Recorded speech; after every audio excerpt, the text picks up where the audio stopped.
Imagine a boy whose life was tied to a tree. When he bled, the tree bled. When he laughed, the tree bloomed. And when jealous friends cut down his tree, the entire village paid with blood. This is the story of Adebayo and the tree of life. The night Adebayo was born, lightning struck his father's compound 3 times. Rain poured down like angry tears from the sky. Inside the small hut, the midwife held the newborn baby and gasped. In her trembling hands was not just a crying child, but something else, a glowing seed that pulsed like a heartbeat. "What is this?" the mother whispered. The old midwife's eyes went wide. This seed is his destiny, his Ori, planted before sunrise, or the child will not survive. The father grabbed his hoe and ran into the storm. He dug frantically behind the hut and buried the glowing seed. The moment it touched the earth, baby Adebayo stopped crying. The midwife smiled. The boy and the tree are now one. They will grow together. If one dies, the other dies too. From that night, strange things happened. When baby Adebayo cried, the seedling trembled. When he laughed, tiny leaves appeared. When he got sick with fever, the plant's leaves turned brown. The village elders came to see the miracle. Baba Agba, the oldest man, stroked his white beard. This is an Irako spirit bond. The ancestors have blessed this child. That tree is his life force. As long as it stands, he will prosper. But if anyone cuts it down, the boy will die, and the land will suffer. The parents promised to protect the tree with their lives. They watered it every morning and prayed over it every evening. Years passed. Adebayo grew from baby to boy to young man. The tree grew with him. When he turned 5, the tree was tall as his father. When he turned 10, it towered over the hut. Adebayo visited the tree every day. He would touch its bark and whisper, "Good morning, my friend." Sometimes when he was sad, the leaves would droop. When he laughed, white flowers bloomed. When Adebayo turned 12, his mother sat him down. Her face was serious. "My son, that tree is not just a tree. It is your Ori, your destiny, your life force. As long as it stands, you will prosper, but you must protect it. Never let anyone harm it." Her voice broke. Tears filled her eyes. Because if that tree dies, Adebayo understood. He held his mother's hand and nodded. From that day, he became the tree's guardian. He chased away goats. He kept the ground clean. He sang to it and told it his dreams. When Adebayo turned 15, something wonderful happened. During a terrible drought, he carved a flute from a fallen branch of the tree. He played it in the village square. The sound was sweet and haunting. It made people cry. Then dark clouds gathered. Thunder rumbled. Rain began to fall. Heavy, blessed rain. The drought was broken. Everyone wanted to know how Adebayo did it, but he just smiled. Deep inside, he knew the tree had given him this gift. Word spread quickly. People from other villages came to hear the magic flute. They paid him money. They brought gifts. By age 16, Adebayo was making more money than most grown men. At 17, he started a timber business. But he made one strict rule: never touch Irako trees. "They are sacred," he would say. "They must be respected." By 18, Adebayo was the youngest wealthy man in 3 villages. Every morning before work, he touched his tree and whispered, "By Otai Dagba, Bianimo Dagba, as you grow, I grow." And it was true. The bigger the tree became, the more successful Adebayo became. But not everyone was happy for him. Adebayo had 3 childhood friends, Kunnel, Tund, and Segan. They had grown up together, played together, dreamed together, but now things were different. While Adebayo prospered, his friends struggled. Kunnel's farm kept failing. Tund couldn't afford bride price. Segan's father mocked him daily. "Look at Adebayo. He has achieved so much. What have you done?" "Nothing." The words cut deep. Shame turned to anger. Anger turned to jealousy. 5. The 3 friends began meeting in secret under the big mango tree. "Why is Adebayo so blessed?" Kunnel asked bitterly. "We all work hard, but only he succeeds. It's not natural, Tund agreed. There must be some secret. Segan nodded. I've been watching him. Every morning and evening, he goes to that tree behind his compound. He talks to it, touches it like it's a god. What kind of tree? Cunnel leaned forward. An Irako tree. Very big. Been there since he was born. A dark idea formed in their minds. Maybe that tree is the source of his power, Cunnel whispered. Maybe he's using juju, dark magic. That night, Cunnel followed Adebayo and hid in the shadows. He watched Adebayo kneel at the tree's base and pour palm wine on the roots. Then something strange happened. The tree seemed to glow faintly. A soft golden light surrounded it. Cunnel's heart raced. He ran back to tell the others. He's using that tree for juju. I saw it glow. The poison began to spread. The three friends started whispering in the market and talking to elders. They planted seeds of doubt everywhere. Adebayo's success comes from dark magic. That tree is cursed. It drinks blood at midnight. Children who play near it fall sick. At first, people didn't believe them. But slowly doubt grew. Whispers turned to rumors. Rumors turned to fear. Soon mothers warned their children, stay away from that tree. Market women lowered their voices when Adebayo passed. Young men who once admired him now looked at him with suspicion. Adebayo noticed a change, but didn't understand why. He had been kind and generous. Why were people turning against him? Around this time, Princess Iamide, the Oba's beautiful daughter, saw Adebayo at the market helping an old woman. Their eyes met. Something happened. A spark. She arranged to meet him. They talked, laughed, shared dreams. They fell in love. When the Oba investigated Adebayo and heard mostly good things, he gave his blessing for marriage. The engagement was announced. The whole village celebrated. But for Cunnel, it was the worst news ever. Cunnel had been courting Princess Iamide for 2 years. She had always said no. She didn't love him. Now she was marrying Adebayo. The same Adebayo who had everything Cunnel wanted. Wealth, success, respect. And now the woman he loved. Cunnel's jealousy turned to pure hatred. He called Tund and Segan. We must destroy that tree. But we won't do it ourselves. We'll make the Oba do it. The next morning, Cunnel went to the palace.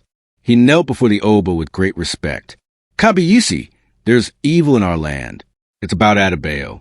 There's a tree behind his compound. He worships it like a god. He uses it for dark magic. That's why he's wealthy. It's cursed wealth. It will bring disaster to your family and this village. Before the Oba could respond, Tund and Segan entered. They knelt beside Cunnel. Kabiyesi, we are witnesses, Tund said. We've seen Adebayo worship that tree at midnight. We've seen it glow with unnatural light. Segan added. The Oba was troubled. If there was evil in the land, he had to stop it. The next day, the Oba gathered all the elders. Cunnel, Tund, and Segan repeated their accusations with passion. They painted Adebayo as a dangerous man who had tricked everyone. Some elders were doubtful. Adebayo has always been good. He helps the village. But fear is stronger than doubt.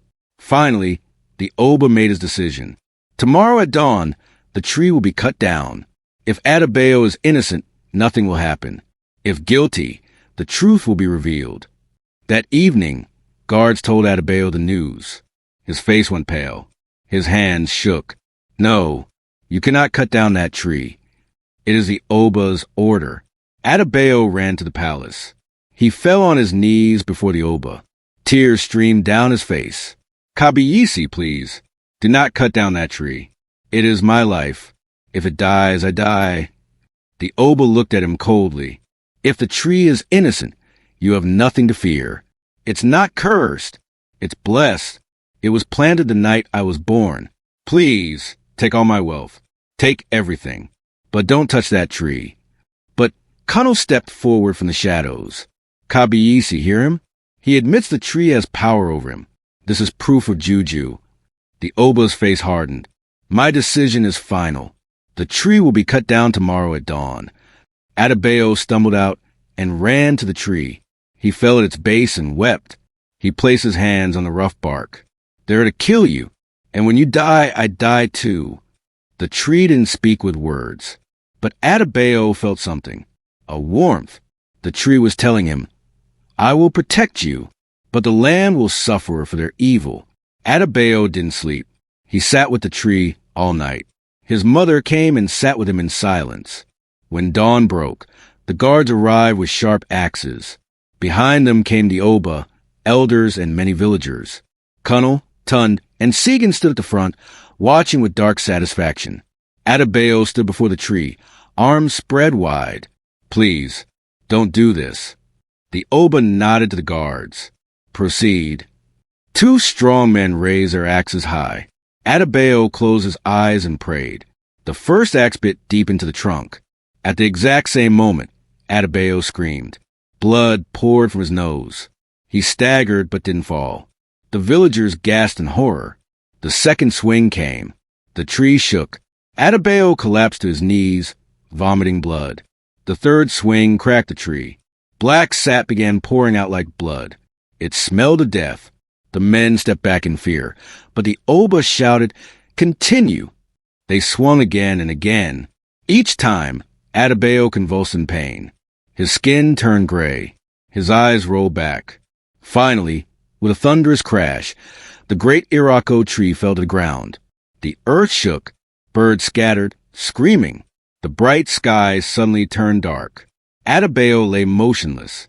He wasn't dead, but his skin was ashen, his eyes hollow and empty. He couldn't speak or move. He just stared at the sky with blank eyes. Then the wind stopped completely. The air became heavy and thick. It was hard to breathe. And then the screaming started. Kunal opened his mouth to speak, but his tongue began to swell. It turned black and grew so large he couldn't close his mouth. Tund and Segan suffered the same fate. Their tongues swelled and darkened. They clawed at their throats, eyes wide with terror. The two guards who cut the tree looked at their hands. The skin was turning gray and withered like dried leaves. They screamed as their fingers curled inward, useless and dead. The villagers ran, scattering in every direction. The Oba stood frozen, watching horror. What have I done? He whispered. But the curse had only begun. Within hours, every well in the village dried up. The river stopped flowing. By evening, crops in the field began to rot. Green leaves turned brown and crumbled. By next morning, children fell sick with boils and fever. Pregnant women miscarried. Even the Oba's 8-year-old son fell into a deep sleep and wouldn't wake. A week passed. The suffering grew worse. Livestock died. Goats collapsed. Chickens fell over dead. Even the dogs grew weak and died. The sky remained gray. No sun, no rain, just oppressive darkness. People started seeing things. Shadows moving. Whispers in the night. Some said they saw the ghost of the tree walking through the village. Kunal, Tund, and Segan couldn't die, but they suffered worse than death. They couldn't eat or drink properly. They couldn't sleep. Every time they closed their eyes, they saw the tree falling and heard Adebayo's screams. People began fleeing the village, but even those who left found no peace. Sickness followed them. The village was dying, and everyone knew why. The Oba finally accepted the truth. He had killed an innocent man's life force. He had destroyed something sacred. In desperation, he sent messengers to find Baba Ifekreed, the greatest Babalawo in the land. The old diviner lived deep in the forest. He knew the secrets of Ifa. He could speak to the ancestors. When the messengers explained what happened, Baba Ifekreed's face grew grave. I will come. He gathered the sacred tools, his Icon palm nuts, cowrie shells, spirit calabash, and carved staff. He traveled slowly to the village. When he arrived, he looked around at the dying land, the sick children, the desperate faces. He shook his head slowly. You have angered the ancestors. You have committed a great abomination. He went to Adebayo's compound. He saw the fallen tree, still bleeding black sap. He saw Adebayo lie on a mat, barely alive, eyes empty. For 3 days, Baba Ifekreed consulted Ifa. He cast the palm nuts again and again. He spoke to the spirits. He prayed and fasted. On the third night, as the full moon rose, he emerged. His face was grim. He called everyone to gather. The Oba, elders, and all the villagers came. Even Kunnel, Tund, and Segan dragged themselves forward. Baba Ifakri stood before them, his voice strong despite his age. You have committed an abomination. That tree was not cursed. It was blessed. It was a gift from the ancestors. The boy's Ori is destiny, planted by the gods themselves. The villagers gasped. Some began to weep. The boy Adebayo harmed no one. He was kind and generous. But 3 men, filled with jealousy, poison your ears with lies. He pointed at Kunnel, Tund, and Segan. These 3 are the true criminals. They destroyed an innocent life. For this, the land itself is punishing you. Kunnel fell to his knees, tears pouring down his face. The Oba covered his face with his hands. What can we do? How can we fix this? I'll do anything. Baba Ifakri was silent for a long moment. There's only one way to save this land. The tree must be resurrected. But this requires 4 things. Everyone leaned forward desperately. First, true remorse from those who lied. Second, the blood of the one who gave the unjust order, you Oba. Third, forgiveness spoken from the boy's own mouth. And fourth, someone must give their life force to bring the tree back. Someone must willingly die so the tree and boy can live again. Heavy silence fell. Who would give their life? No one moved. Then slowly, Kunnel stood up. His legs shook. His face was wet with tears. He couldn't speak clearly, but he pointed to himself and then to the tree stump. His meaning was clear. Let be me. Tund grabbed his arm, shaking his head. Segan stood too. We're all guilty. But Kunnel pushed him away gently. He had started it all. He had been the first to spy, the first to lie. If anyone should pay, it should be him. Baba Ifakri nodded slowly. The ancestors hear your heart. They know your remorse is real. Come, we perform the ritual tonight under the full moon. As darkness fell, villagers gathered around the stump. They lit torches. Drums beat softly, a slow, sorrowful rhythm. Adebayo's parents carried his body and laid it beside the stump. He was barely alive, not responding to anything.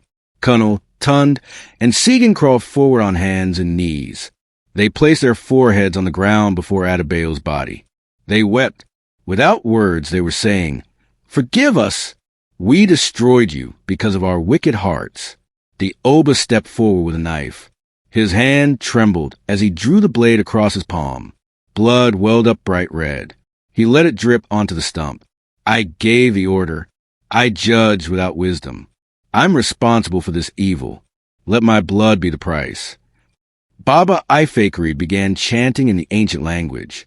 He poured libations of palm wine and honey onto the stump. He called upon Arumala, Obatala, and Asu. Then he turned to Kunnel. Are you ready? Kunnel nodded. He placed both hands on the stump. His whole body shook, but his eyes were clear. For the first time in months, there was peace on his face. Baba Ifakri raised his staff and began the final incantation. The drums grew louder. The torches flared bright. Light began pouring from Kunnel's chest. Not blood, but pure white light. It flowed like water from his heart into the dead stump.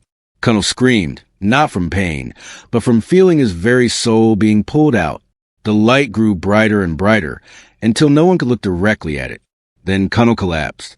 His body fell to the ground, lifeless. His eyes stared at the sky. Empty. He was gone. But at that exact moment, something miraculous happened. A single green shoot emerged from the center of a stump. Tiny, fragile, but alive. Adebayo gasped. Color flooded back into his gray skin. His hollow eyes focused. He sat up confused, weak but alive. He looked around and saw Kunnel's body lying still. He saw Tund and Segan weeping.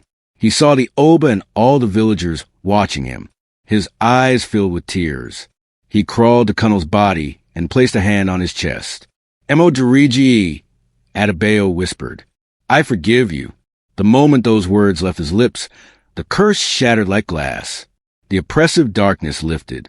The sky began to clear. Stars appeared bright and beautiful. Then rain began to fall.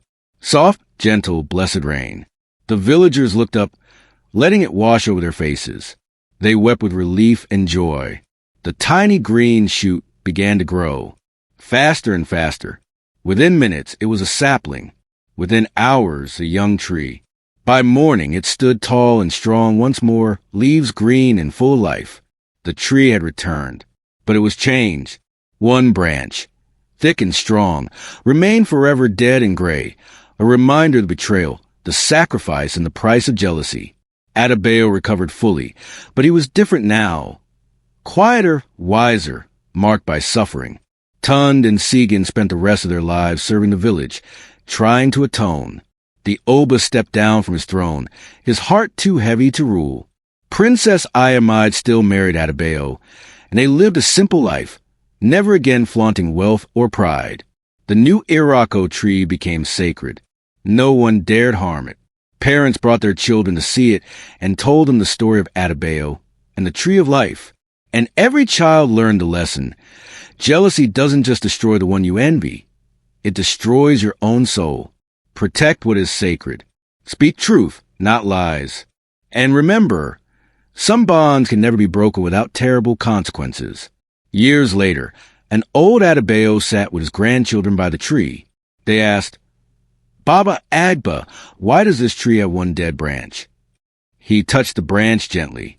That branch reminds us, jealousy kills not just a person you envy, but your own soul.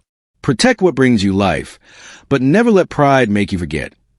Everything blessed can be destroyed by evil tongues. The children nodded quietly. The tree rustled in the wind, and somewhere in that sound, you could hear it whisper, "Ranty, remember, this is the story of the boy and the tree whose lives were one. Remember it, share it, let it teach you well."